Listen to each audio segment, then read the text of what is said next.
आज रुद्राभिषेक करते हुए जब वीडियो मैंने डाला तो तमाम लोग, जिसमें खासतौर पर मुस्लिम समाज और कुछ क्रिश्चियन समाज के लोग थे, उन्होंने ये सवाल पूछा कि आपने शिवलिंग पर इतना दूध बर्बाद क्यों कर दिया? इससे बेहतर होता कि आप इसे गरीबों को दान कर देते।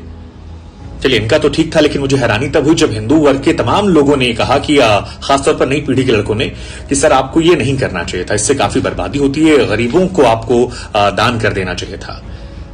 कई फिल्मों में भी दिखाया गया, कई सारे कलाकारों ने भी पहले कहा है, तो मुझे लगा कि आज स्पष्टीकरण देना चाहिए। वैज्ञानिक दृष्टिकोण से और धार्मिक दृष्टिकोण से मैं बात रखूं उससे पहले एक दो सवाल मैं आप लोगों से पूछना चाहूंगा। आपसे कभी किसी ने पूछा कि आप अपने बच्चों पर या माता पिता पर कितना पैसा खर्च करते हैं और क्यों खर्च करते हैं? नहीं पूछा ना। तो भगवान शिव हमारे आराध्य हैं, अपनी कमाई का अगर कोई हिस्सा उन पर खर्च कर रहे हैं तो आप सवाल पूछने वाले कौन होते हैं? और ये जो गरीबों वाले ज्ञान वाली बात है ना, ये आपको मजार पर चादर चढ़ाते वक्त नहीं आती, या चर्च में जो मोमबत्ती लगाते हैं, कभी आपने सोचा कि वो मोमबत्ती किसी गरीब की झोपड़ी में लगाकर उसको रोशन करते हैं? नहीं ना। कभी आपने सोचा कि आप अपने जन्मदिन पर जो पैसा बर्बाद करते हैं, नए साल में पार्टियां करते हैं, फिल्मों देखने जाते हैं, हजारों रुपए खर्च होते हैं, 500-500 रुपए की टिकट आता है, शैंपेन पीते हैं, लॉन्ग ड्राइव पे जाते हैं, कितना तेल खराब होता है? कभी सोचा आपने? नहीं सोचा होगा, क्योंकि वो शायद सोचने वाली बात नहीं है, एजेंडे में सूट नहीं करता। हमें तो हिंदू धर्म को टारगेट करना है।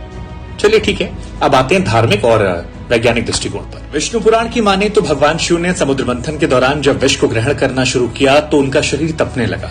देवताओं ने पानी पिलाया, असर नहीं किया। इसके बाद दुग्धाभिषेक करवाया गया, भगवान को राहत मिली, और तभी से ये मान्यता है कि दूध चढ़ाने से भगवान शिव प्रसन्न होते हैं और हम जैसे भक्त दुग्धाभिषेक करवाते हैं। खैर, इससे आपको क्या लेना देना।